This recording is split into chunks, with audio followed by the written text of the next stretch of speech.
Thank you, Tabitha and PIRG.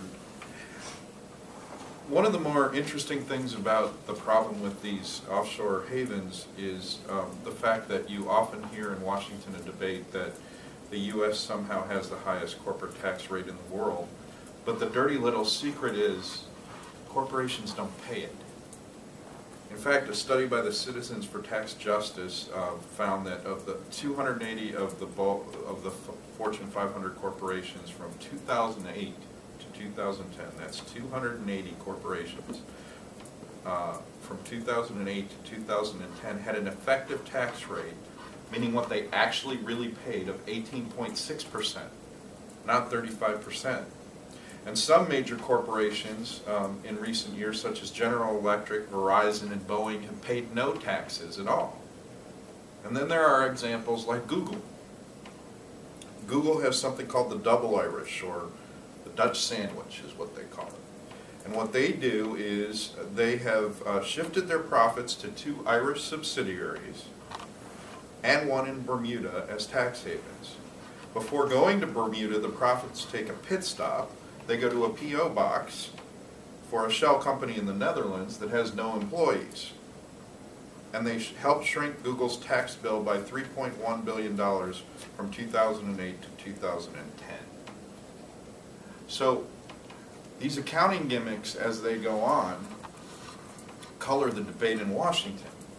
Now you ask yourself then, why in Washington and in Columbus can't we close these loopholes? And there are things that can be done in Ohio. Well, here's one answer. Last year, in one 3-month period, 440 businesses and trade groups spent over $200 million lobbying in Congress about tax reform and other issues.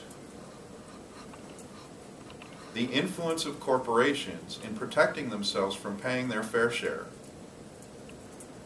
has allowed for all these offshore havens to exist, and subsequently has reduced and created part of the deficit that many of these conservative companies are all yelling about.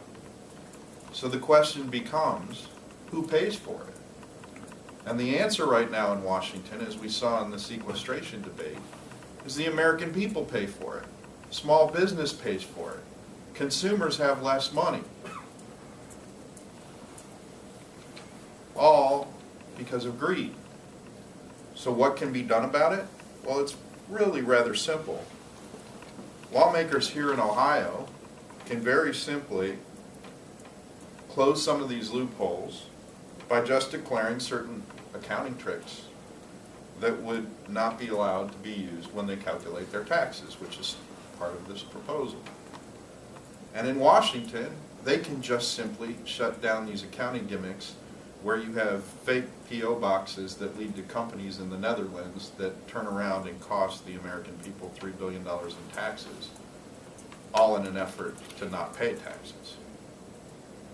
So we are in a situation here where there is a problem in Washington that is creeping into our own budgets, and where people scream and yell about things like the need to pay for Medicaid expansion, and they scream and yell about how money is being spent at the federal level, and yet the dirty secret going on in Washington and in Columbus is that part of the reason for this deficit has to do with corporations not paying their fair share.